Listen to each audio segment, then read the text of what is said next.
I have no idea when I'm going to get a day where there's no wind, because I don't want any drift for my next project. What I'm thinking about is spraying some Roundup right on this edge. I need to go back in between these two fences and just spray everything in there, which is a bunch of garbage. I can see if you look right there. That's thistles from last year. I got no time for that. So down in here, I'm going to spray just this edge back in here with Roundup. Obviously, I don't want to hit the tree. I don't want to do any of that stuff, but I do want to plant wildflowers in there. And the grass is so prolific that I want to kill things back. I guess now that I think about it, I've got a bunch of wind up here, but I'm also 30, 20, 16, 20 feet in the air.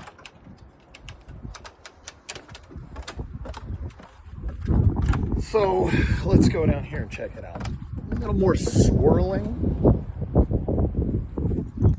I mean, you can see these moving around. It's not a ton of movement, but again, I want to get down here. There's not a ton of grass, but I tell you what, the grass that is down here,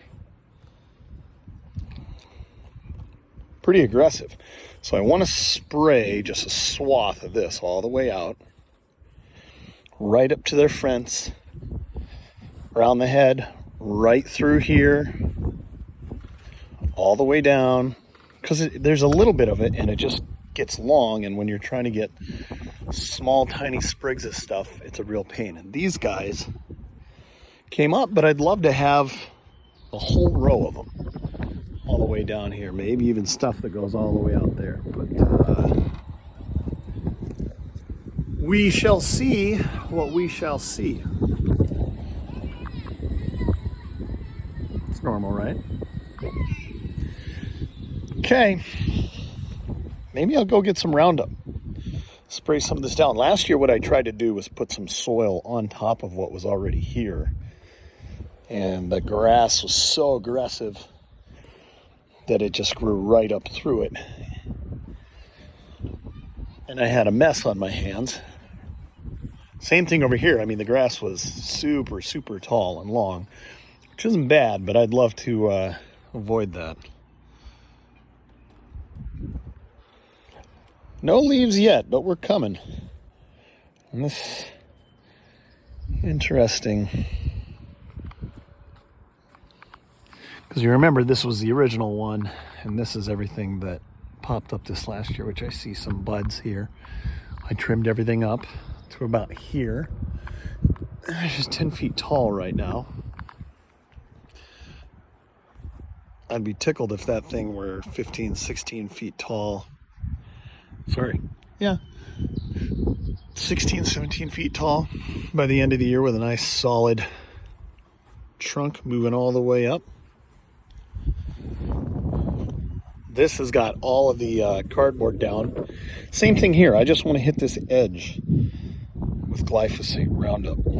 Just kill all of this grass back. It's impossible to rip any of that out, and it just loves to proliferate. But what I can do is I can throw down, I've got another couple of pieces of cardboard here that I'm going to throw down, or even a couple pieces of wood. Kill it that way. That way I've got all of this. It just keeps any weeds from starting to germinate, getting going here. And I'm going to plant some more sunflowers in here. This is all ready to go. It's all been tilled up. Last year I put like pepper, basil, pepper, tomato, had herbs all in here because I didn't want this to get tall and shade everything.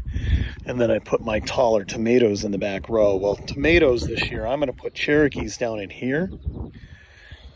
And then I'm going to put my other tomatoes up there on the deck.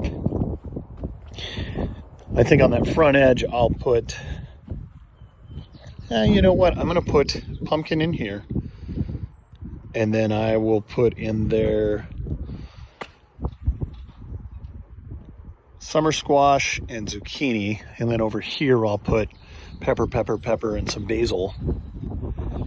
And we'll just see how it goes. This right here It's doing all right. These are struggling. I need to take them in. It is going to freeze here on the 29th. And if the rabbits will leave them alone, maybe I'll get a tulip or two.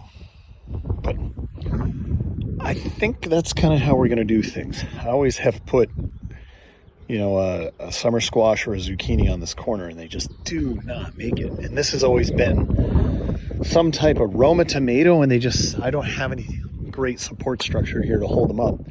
So I'm going to put pepper in here. Hopefully it gets enough air movement. And yes, I'm going to put that 3-year-old pepper back in here. And I've got a head here on top of this other head, which maybe I'll change the way that that's configured and dig that up, pipe that funny hose up a little bit further so make sure it all gets irrigated. But that way I can keep the irrigation going. You can see the irrigation lines. I'm excited. Bent grass gets here soon, and I am going to start with bent grass right there.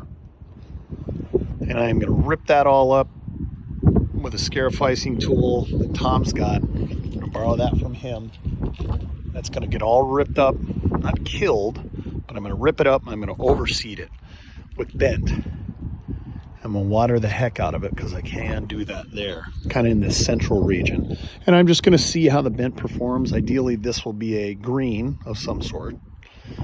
And once the bent gets established, maybe late in maybe August or September, depending on how it gets established, we'll get some sand and put in a couple wheelbarrows of sand there to kind of fill in these lines and drag in these lines to get that evened out. But ideally, I'm just trying to get a grass that's aggressive enough to compete with this Kentucky bluegrass that the contractor put in. If that doesn't work, I am going to smoke this whole thing off with Roundup and start completely over with bent. But I think the bent will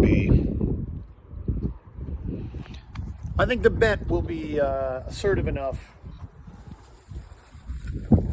to dominate everything that we've got. I am going to move this inside because I'm not moving inside right now. I'll forget, and if I forget, it'll die. And then we just have tiny onions, which is not a big deal. But they're 2 years old. They were some green onions that we were gonna throw away. I'll throw them in the shop.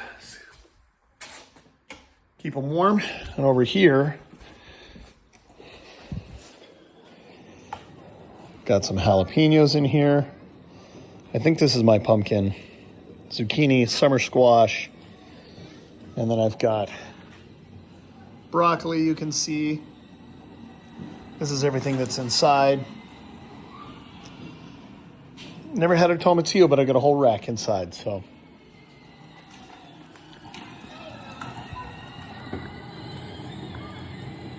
That time of year again.